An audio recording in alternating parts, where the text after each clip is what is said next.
Thank you very much.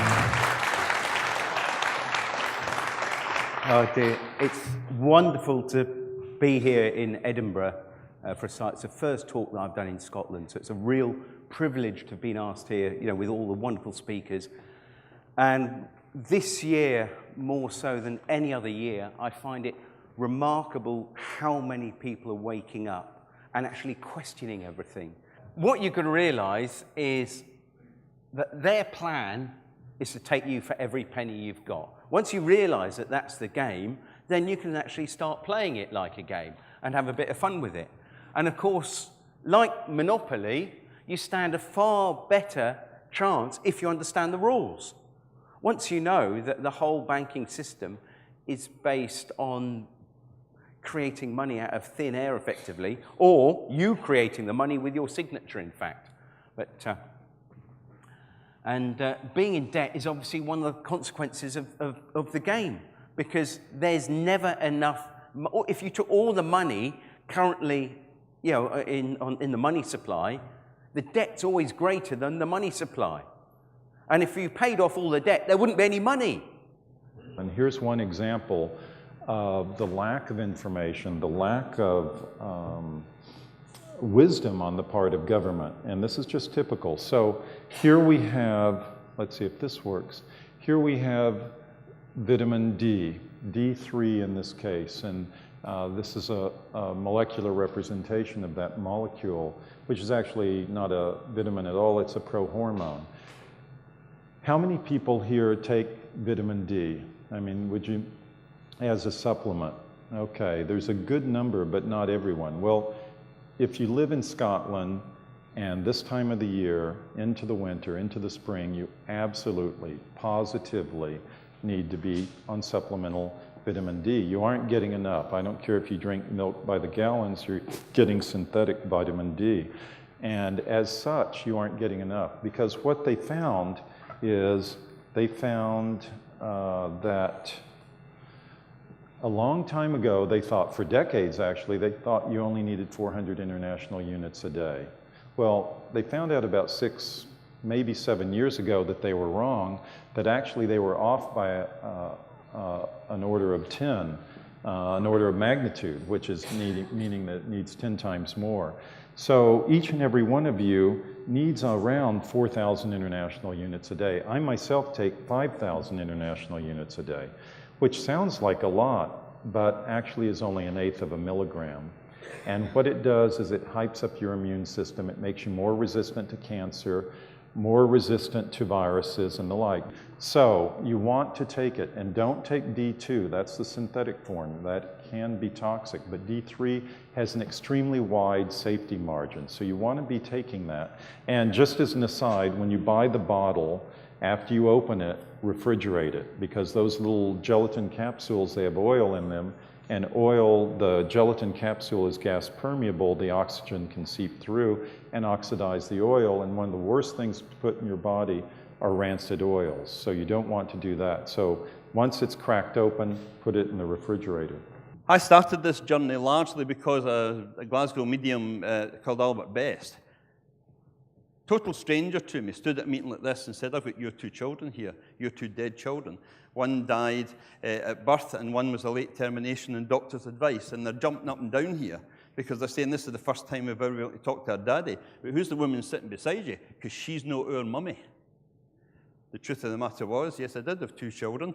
In the first marriage, the person sitting next to me was just a work colleague with whom I'd begun a relationship.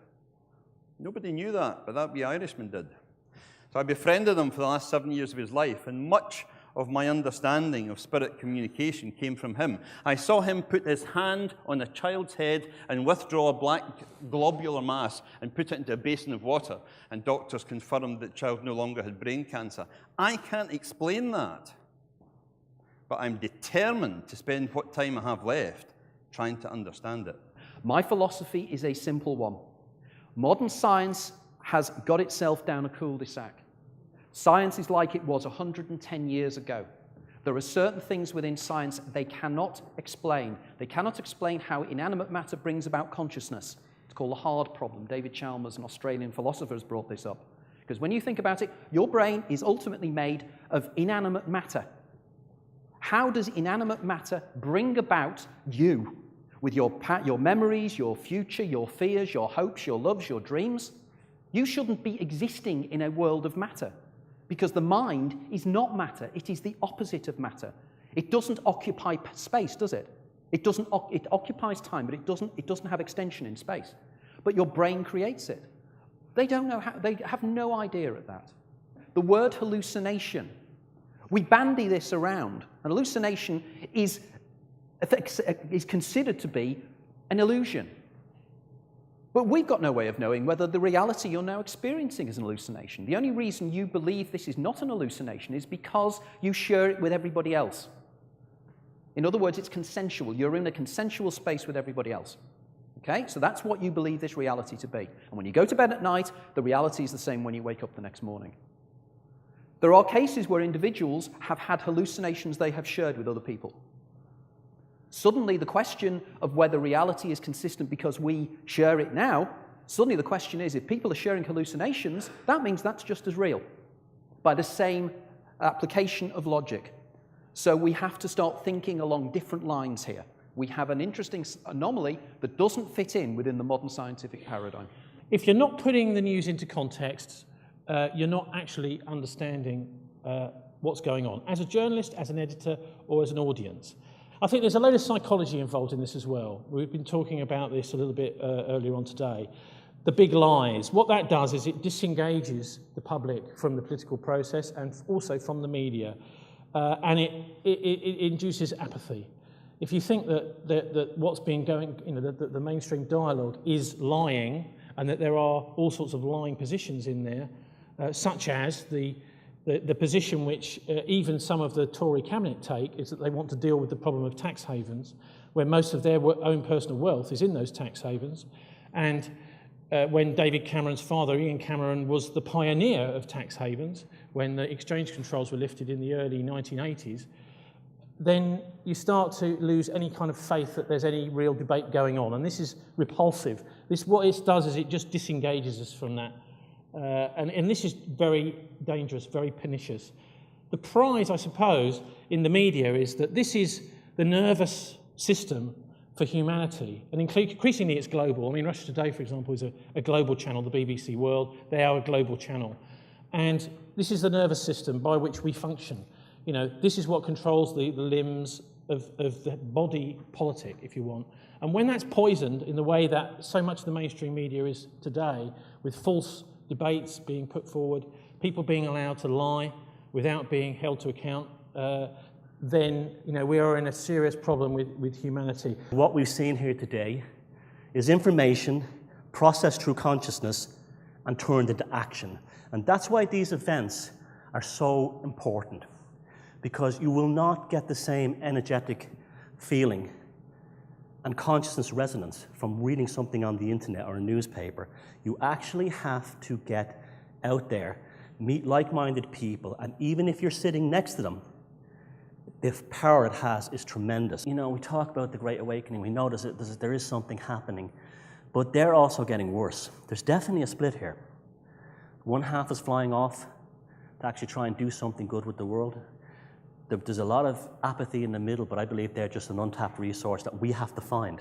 We can't be calling them sheeple anymore and saying they can't think for themselves. We've got to get those people on our side, and we will do it. And what we do it is just by pointing out something as horrific as this. The United States has locked up more people than any other nation on earth. A half the land of the free. 500,000 more than China, which is a population 5 times greater than the US. The US has 25% of the world's prison population. Now just think about that. But only 5% of the world's people. The perfect partnership of government and corporate interests merged into a single agenda. A strike-free workforce, which is, always shows up on time. Prisons in America are the new slavery. They're manufacturing everything from car components, computer hard drives, to jeans. There's trade shows that you can go to where you can buy a prison. Look at the type of beds they have. It's a huge industry in the United States. It's locking people up and making them work for cheap. And why? Why then would they want chaos in the world? Why would they want this? Well, there's why. Chaos and mayhem as a business model. There's no profit in human contentment and peaceful coexistence. War is money. And that's really what it comes down. Crime is money. You just think if we had a peaceful society, how much unemployment we had. What would the insurance companies do? Think about it. It's a business model, Carl Jung said.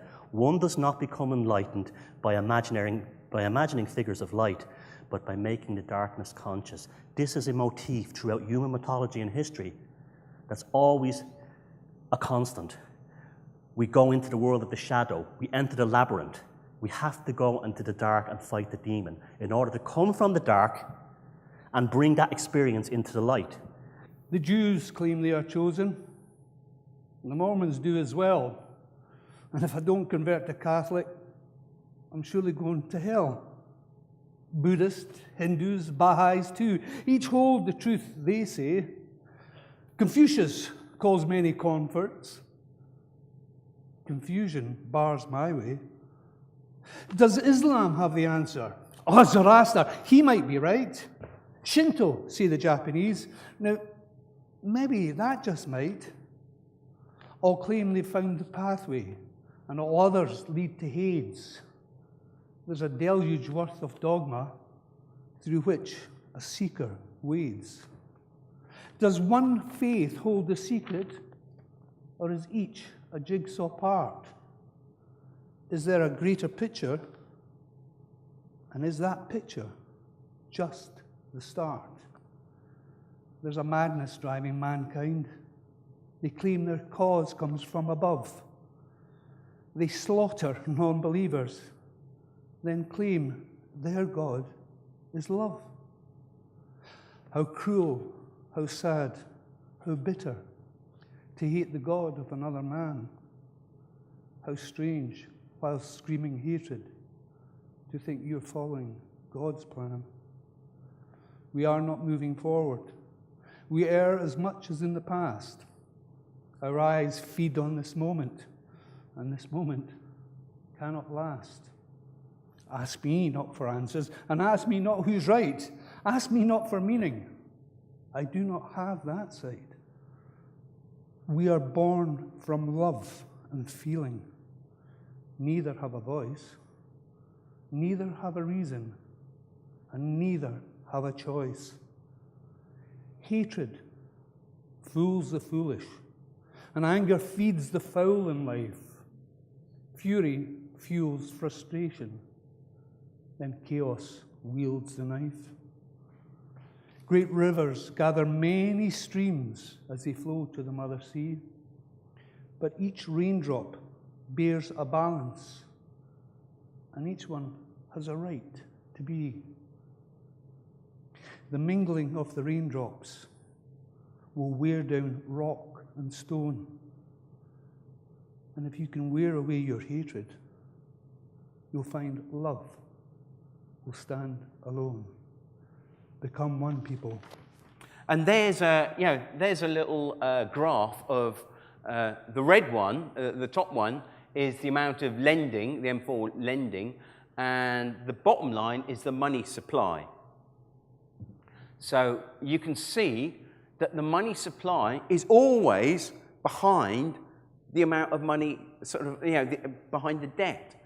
So the debts can never be paid off. So all this austerity, it is basically a way of controlling us. And I think money is probably a bigger control than media and anything else like that. Because if you've got lots of money, you're thinking, right, I've got to think of ways of hanging on to it, and that's my security. And the most scared people, because I talk about the fact the banking system mathematically has to collapse, and the most worried people that come to me aren't the ones without any money. I found out recently that we're told a story about monopoly, about anyone looked into the origins of monopoly, and of course I do an awful lot of research, as you can see, on the game of Monopoly and things like that. But it wasn't actually created as a game in the 30s. That was a story put out by the original maker, I think Parker Brothers, who started it off as a commercial venture. It was actually created in a university, and I forget which one, in America, and it was played by economics students to show how unsustainable the current financial system is. Because one person wins and gets all the money, and everyone else is broke. The banks can create promissory notes, and they do. They create these worthless pieces of paper. But we can still create promissory notes. Now, if you did some gardening for me, perhaps, and you did a wonderful job, and you cleared my garden and mowed the lawn and everything, and I thought, oh, cheers, and you said that'd be £10. I said, oh, here's a promissory note for £10. Now, that would be a bit nasty to you, wouldn't it? Because there's not a lot you could do with it. Because you can't go to the bar and say, look, I've got a promissory note from John Witterick. It says, I promise to pay the bearer on demand the sum of £10. And he said, well, what's he going to give you? £10 of what? You know, doesn't say, does it? And if it's sterling, it's like, well, I'll do what the Bank of England does. Just exchange it for another banknote or promissory note. You know, that's what they say. Well, oh, that one's getting a bit tatty, is it? Oh, here's another one. But it's no use to you. However, if you give that to an organisation, in their companies, articles of association, in there it actually says that they will accept promissory notes, because that's how big organisations pay each other, with promissory notes. Now, the wonderful thing is that we've actually found out that we can actually produce promissory notes, and this is one that you can download off the internet, it's actually off the website, and people are now using it.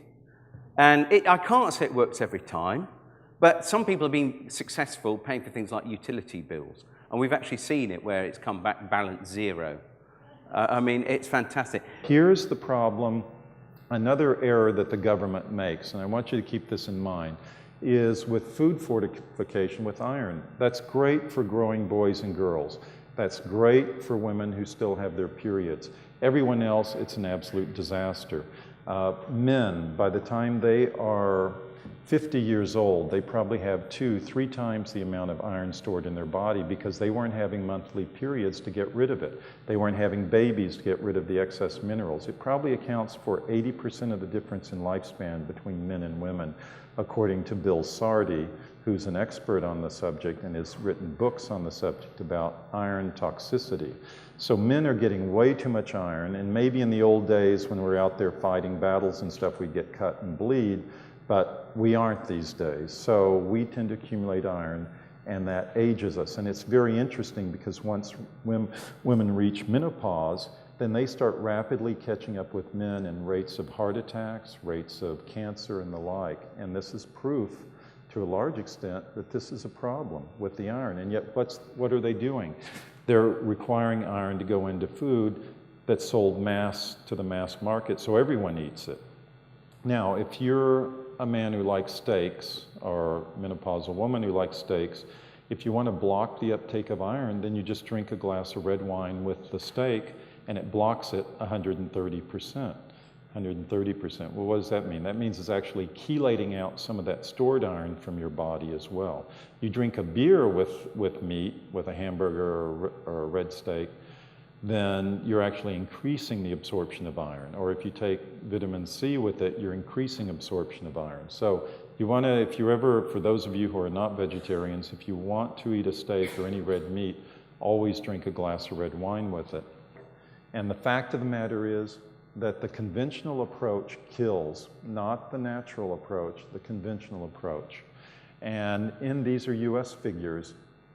In the US, you have at least 800,000 deaths a year from doctors, 120,000, actually more than that, deaths a year from properly approved drugs. I'm not talking illegal drugs, I'm talking prescription and over-the-counter drugs. You have 17,000 deaths a year in the US just from taking ibuprofen. 5,000 deaths a year from food, and they're trying to control these natural remedies that actually work and help people. So what do we have for cancer?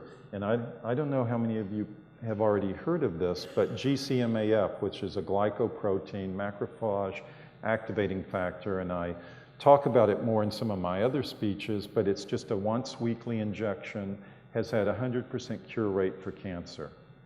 100%. Now, admittedly, they haven't tested large groups of people. The doctor, Dr. Yamamoto, and it's in some of the magazines that we have at the back. I have a few magazines there that have the article on the subject, which you can get later. But GCMAF, they have an outfit in the Netherlands that actually sells GCMAF, and it's just administered with a diabetic gauge needle, and they've had great success with breast cancer, prostate cancer, and the rest, and also in fighting AIDS. The Skull Group operated in the late 1990s. They managed to bring through not just spirit communication and evidential clairvoyance, they managed to bring through beings physically manifesting in the room. Levitating objects, materializing objects, dematerializing objects. It was a darkened seance room, yeah. But there were so many spirit orbs came down, I could see them the way I can see you. The room was lit up 2 hours at a time on 2 separate occasions, and they had 30 sittings. They had people from Europe, all branches of science. I personally took a professional hypnotherapist, and I never took any water or food from the hosts that were running the event in case there was some kind of group hypnosis or hallucinogenic drugs going on. That's how distrustful I was. I came away and I had to keep putting my jaw up. It was like walking into a Hollywood studio. The ceiling in a basement suddenly became like the cosmos. The lights came down to about 6 and a bit feet and began to spin for 2 hours. They had 15 representatives from NASA try and find that in their files. Richard Wiseman, the great debunker, they wheel him onto telly and he says it's all rubbish. He even wrote a book to say the paranormal is rubbish. He gave them a security tamper-proof bag, which he accepted if they could get unexposed film to show images, then he would accept that as real, and they gave him back 3 images. And he's never publicly come out and said what he thinks about that, but he accepted that they met the strictures of his own test. This was basically my attempt to understand near-death experience.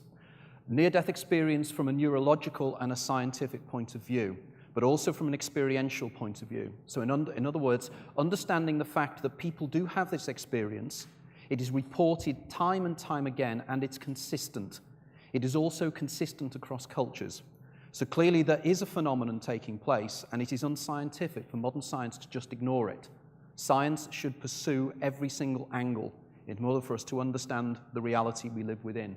They banned dimethyltryptamine, I think, in the mid-70s, I think, something like that. LSD, they did something similar.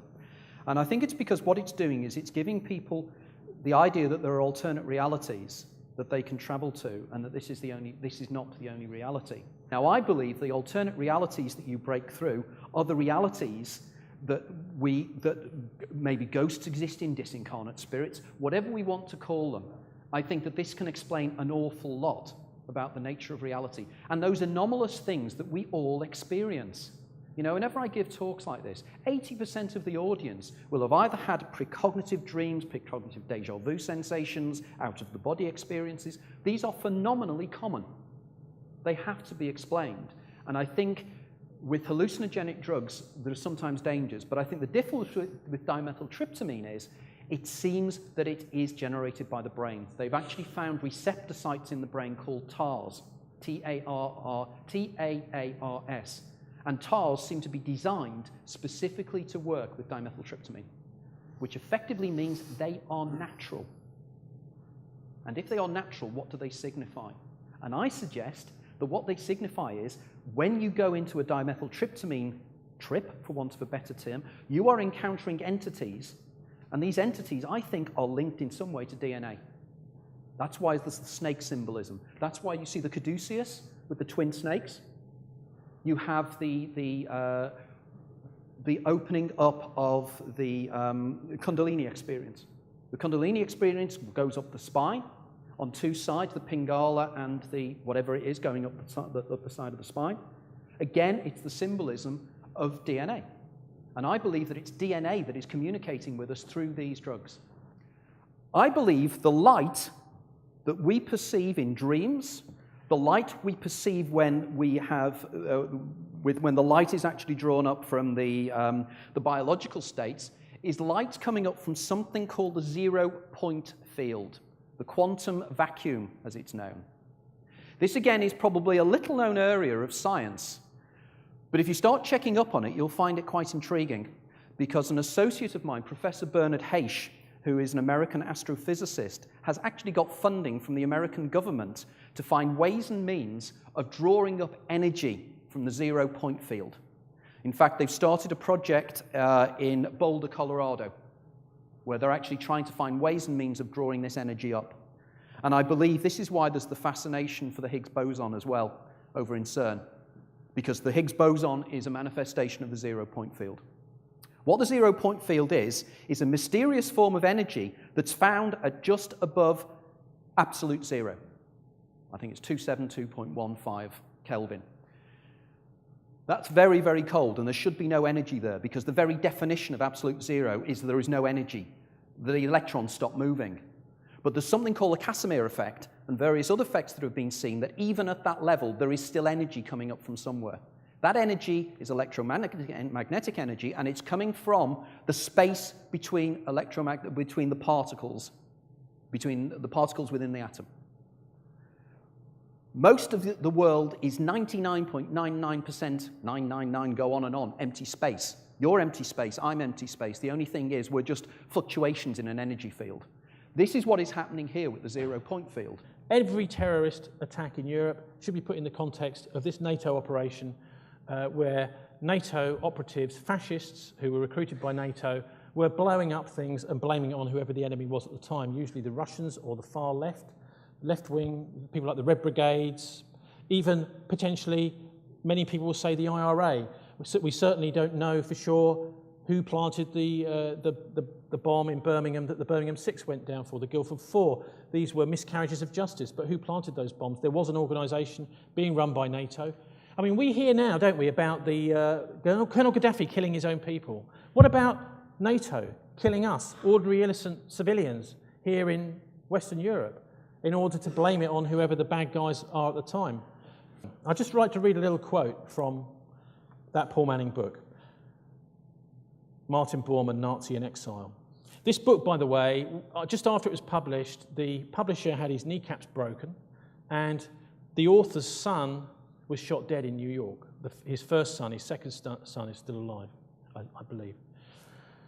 So much emphasis is placed on select Jewish participation in Bormann companies that when Adolf Eichmann was seized and taken to Tel Aviv to stand trial, it produced a shockwave in the Jewish and German communities in Buenos Aires. Jewish leaders informed the Israeli authorities in no uncertain terms that this must never happen again, because a repetition would permanently rupture relations with the Germans of Latin America as well as with the Bormann organization and cut off the flow of Jewish money to Israel. It never happened again, and the pursuit of Bormann quieted down at the request of these Jewish leaders.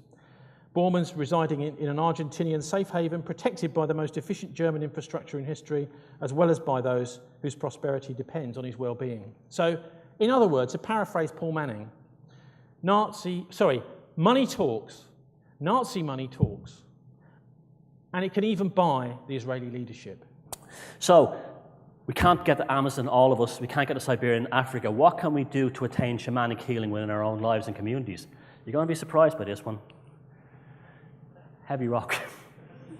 These are our shamans. They really are. I played in so many of these kinds of bands, grew up in these scenes, I've seen all these groups. And Johnny Rotten said in the Pill video for Rise, anger is an energy. This is exercising the shadow of modern culture. If we did not have this, we would have absolute chaos. Yes, it's noisy. Yes, it's intense. Yes, the lyrics are often very dark, but it's causing a purging of the collective shadow of young people. And that's why they don't like this music and they want us listening to Boyzone and Westlife. Simon Cowell and Louis Walsh are the spawn of Satan.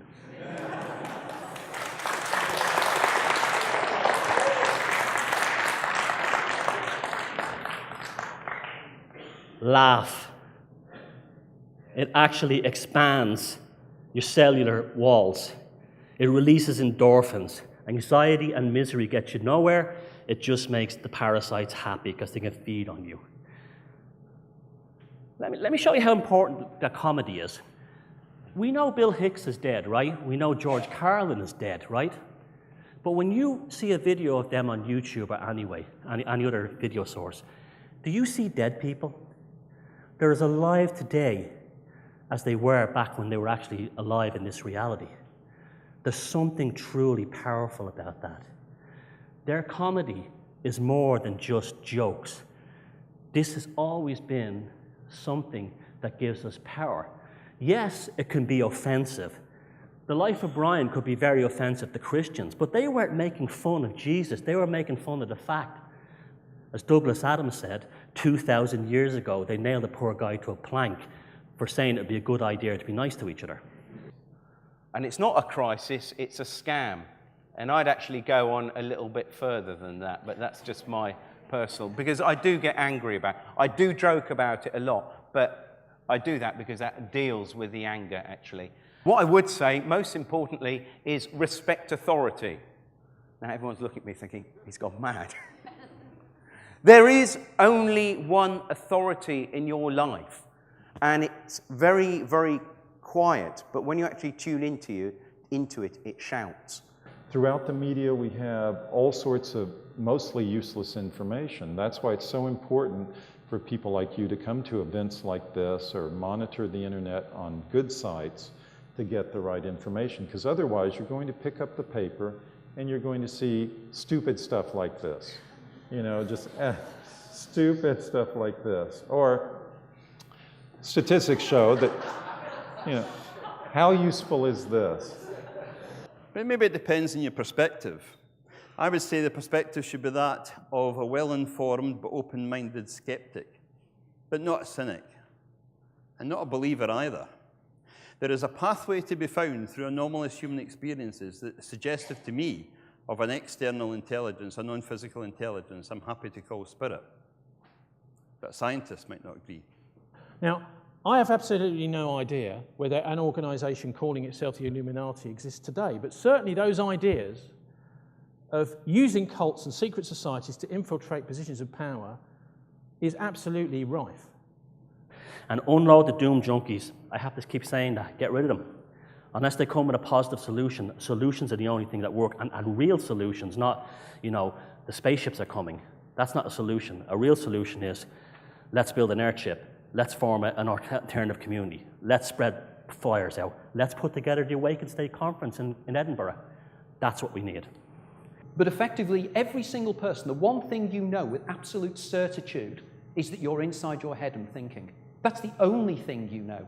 Everything else is presented to you by your brain through brain processes, isn't it? Everything else is. I am. I'm probably just a projection of your mind trying to help you explain why you are here. That's a thought, isn't it?